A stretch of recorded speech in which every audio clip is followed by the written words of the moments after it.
नमस्कार दोस्तों, बहुत बहुत स्वागत है आप सभी का एक बार फिर से। जी हां दोस्तों, पूरे दिन की कई महत्वपूर्ण और बड़ी खबरें निकलकर सामने आ रही है। जानेंगे सभी खबरों को विस्तार से। तो दोस्तों, खबरों में आगे बढ़ने से पहले वीडियो को एक प्यार भरा लाइक जरूर कर दें और ताजा खबरों को जानने के लिए चैनल को सब्सक्राइब भी जरूर कर लें।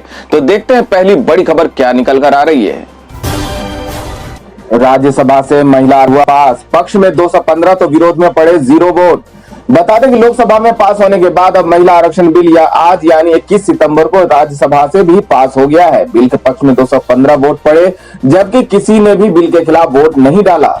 इसके साथ ही दोनों सदनों से यह ऐतिहासिक बिल पास हो गया है। वहीं बिल के पास होते ही राज्यसभा के सभापति और उपराष्ट्रपति जगदीप धनखड़ ने बधाई दी और कहा कि ये महज एक संयोग ही है कि हिंदू कैलेंडर के अनुसार आज प्रधानमंत्री नरेंद्र मोदी का जन्मदिन है। इसके बाद पीएम मोदी ने भी दोनों हाथ जोड़कर प्रणाम किया।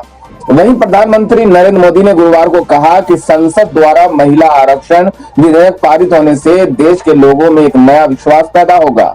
पीएम मोदी ने कहा कि ये विधेयक देश के लोगों में एक नया विश्वास पैदा करेगा। सभी सदस्यों और राजनीतिक दलों ने महिलाओं को सशक्त बनाने और नारी शक्ति को बढ़ाने में महत्वपूर्ण भूमिका निभाई है। आइए हम देश को एक मजबूत संदेश दें।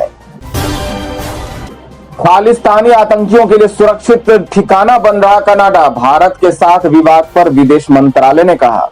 बता दें कि कनाडा की सरकार की तरफ से लगाए गए भारत पर आरोपों के बाद दोनों देशों के बीच तनातनी की स्थिति बन गई है, जिसके बाद भारत सरकार ने एक्शन लेते हुए कनाडाई नागरिकों के वीजा सर्विस पर रोक लगा दी। वहीं अब कनाडा के मुद्दे पर विदेश मंत्रालय की तरफ से प्रेस कॉन्फ्रेंस कर कड़ी प्रतिक्रिया दी गई। विदेश मंत्रालय ने खालिस्तानी आतंकवादी हरदीप सिंह निज्जर की हत्या में भारत सरकार के एजेंटों के संभावित संबंध का दावा करने वाले कनाडा के आरोपों को राजनीतिक से प्रेरित बताया। एमईए प्रवक्ता अरिंदम बागची ने कहा कि हाँ, मुझे लगता है कि कुछ हद तक पूर्वाग्रह है। उन्होंने आरोप लगाए हैं और उन पर कार्रवाई की है। हमें ऐसा लगता है कि कनाडा सरकार के ये आरोप मुख्य रूप से राजनीति से प्रेरित है। भारत कनाडा विवाद पर विदेश मंत्रालय के प्रवक्ता अरिंदम बागची ने मीडिया से बात करते हुए कहा कि हमें उपलब्ध कराई गई किसी भी विशिष्ट जानकारी पर गौर करने के लिए तैयार हैं, लेकिन अभी तक हमें कनाडा से कोई विशेष जानकारी नहीं मिली है। दोस्तों, खालिस्तान वाले विवाद पे आप क्या सोचते हैं? अपनी राय हमें कमेंट करके जरूर बताएं। बढ़ते अगली खबर की ओर।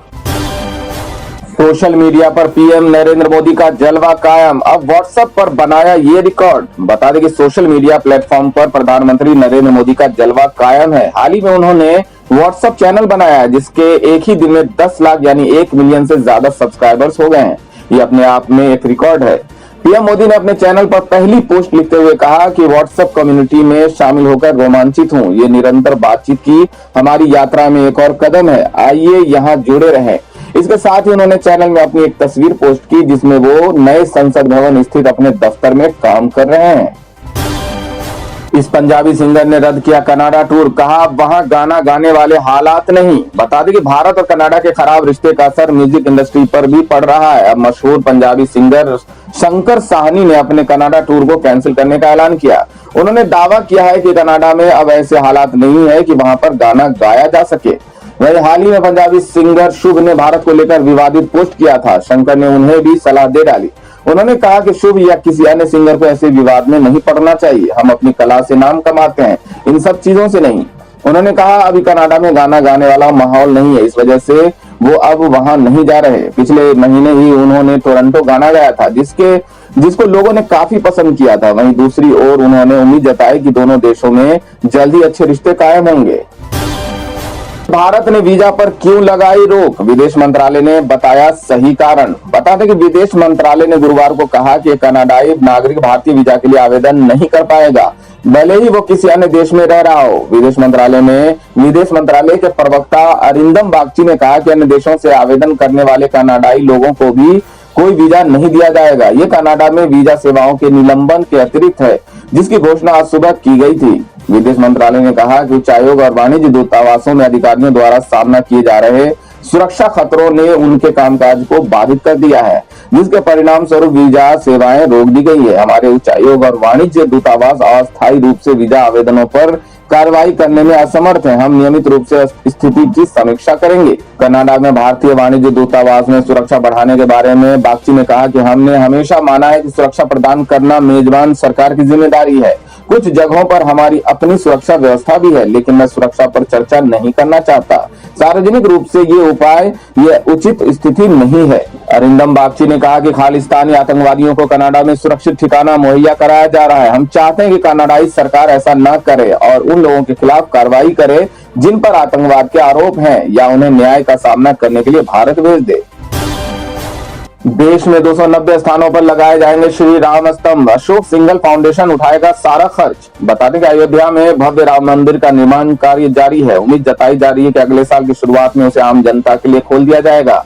वहीं दूसरी ओर 290 स्थानों पर पत्थर के स्तंभों का निर्माण किया जाएगा, जो काफी खास होंगे।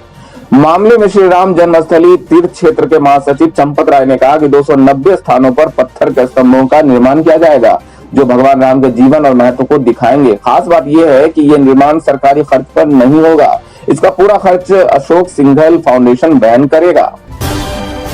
सनातन धर्म के बाद डीएमके को विश्वकर्मा योजना और चंद्रयान 3 को लेकर भी है आपत्ति। आपको बता दें कि तमिलनाडु में सत्ताधारी डीएमके अभी सनातन धर्म पर उसके नेताओं और मंत्रियों की ओर से विवादित बयानों की वजह से चर्चा में है। अब पार्टी के सांसद और पूर्व केंद्रीय मंत्री ए राजा ने मोदी सरकार की विश्वकर्मा योजना और चंद्रयान 3 मिशन को लेकर भी कुछ आपत्तियां जाहिर की है।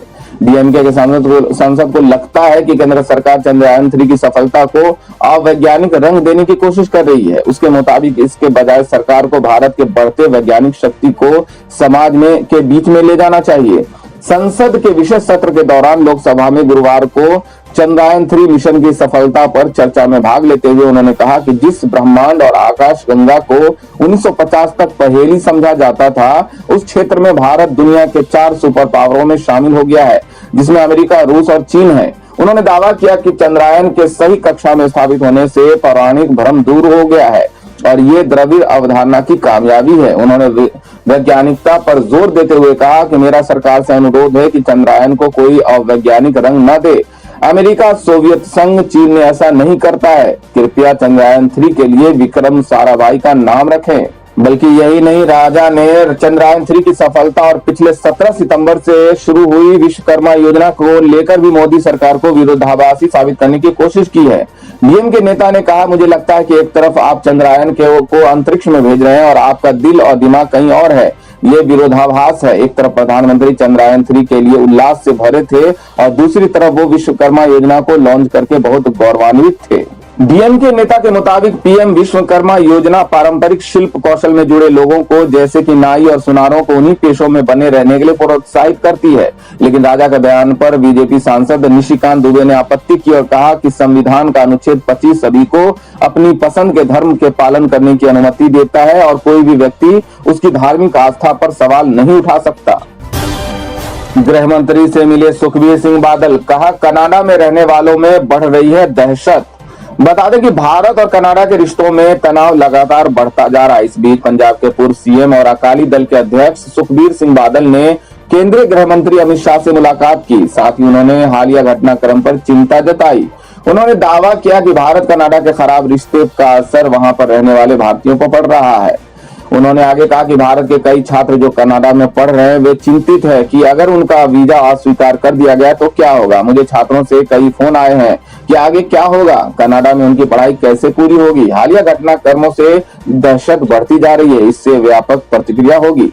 दरअसल जून में खालिस्तानी आतंकी हरदीप सिंह निज्जर की हत्या कर दी गई थी। हाल ही में उसको लेकर कनाडा की संसद में प्रधानमंत्री जस्टिन ट्रूडो ने बयान दिया। उन्होंने कहा कि निज्जर की हत्या में भारतीय एजेंटों का हाथ था, वो ऐसी घटनाओं को बर्दाश्त नहीं करेंगे। इसके साथ ही उन्होंने भारत के एक राजनयिक को निष्कासित कर दिया। भारत ने भी कनाडा पर पलटवार किया। साथ ही सभी आरोपों को खारिज कर कनाडा के एक राजनयिक को देश छोड़ने का आदेश दिया। तब से दोनों देशों के रिश्ते काफी ज्यादा खराब हो गए हैं। कार ड्राइवर के खाते में गलती से जमा हुए 9,000 करोड़, 21,000 निकाल सबसे पहले काम किया। ये बता दें कि कार चालक राजकुमार उस वक्त चौंक गया जब उसे अपने बैंक खाते में 9,000 करोड़ रुपए जमा होने का मैसेज मिला। वो काफी देर तक नाव के आगे लगे शून्य ही देखता रह गया। फिर बैलेंस चेक करके तो दंग रह गया। कार ड्राइवर ने हाथों हाथ 21,000 रुपए निकालकर खर्च भी कर दिए। हालांकि राजकुमार की ये रियल राजकुमार वाली फीलिंग कुछ देर ही रह सकी। बैंक ने गलती से भेजी गई रकम उसके खाते से वापस काट लिए। मीडिया रिपोर्ट्स के अनुसार एक कार चालक राजकुमार तमिलनाडु के पलानी के रहने वाले हैं। वे कोडम्बक्कम में अपने दोस्त के साथ रहते हैं। 9 सितंबर को राजकुमार के मोबाइल पर अचानक मैसेज आया कि उनके खाते में 9,000 करोड़ जमा हुए हैं। पहली बार मैसेज देखा तो कार चालक राजकुमार को लगा कि कोई साइबर ठग होगा और ठगी की कोशिश कर रहा है। उस वक्त राजकुमार के मार्केंटाइल बैंक वाले खाते में महज 105 रुपए जमा थे। उसने अपना खाता चेक किया और 9,000 करोड़ में 21,000 रुपए दोस्त को ट्रांसफर करके देखे। दोस्त के खाते में 21,000 रुपए ट्रांसफर हुए तो राजकुमार को यकीन हुआ कि हालांकि थोड़ी ही देर में बैंक के अधिकारियों ने राजकुमार से संपर्क किया और उसे बताया कि बैंक कर्मी की गलती से उसके खाते में 9,000 करोड़ जमा हो गए जो उसे लौटाने होंगे। साथ ही बैंक अधिकारियों ने उसे ये भी कहा कि खाते में ये पैसे किसी को ट्रांसफर न करे। थोड़ी देर बाद बैंक ने राजकुमार के खाते में गलती से भेजे गए सारे रुपए वापस काट लिए और उसे ये भी कहा कि दोस्त को भेजे 21,000 रुपए जल्द लौटा दे। तो क्या दोस्तों इस तरह की घटना आपके साथ भी हुआ है? क्या आपके अकाउंट में भी कभी अचानक से पैसे आए हैं? अगर आए हैं तो अपने अनुभव हमें साझा जरूर करें, कमेंट में जरूर बताएं। तो दोस्तों ये थी अब तक की सभी बड़ी खबरों की अपडेट्स। टुडे ब्रेकिंग न्यूज और लेटेस्ट खबरों को देखने के लिए हमारे चैनल को सब्सक्राइब जरूर कर लें। वीडियो को लाइक और शेयर भी जरूर कर दें। वीडियो देखने के लिए बहुत बहुत धन्यवाद।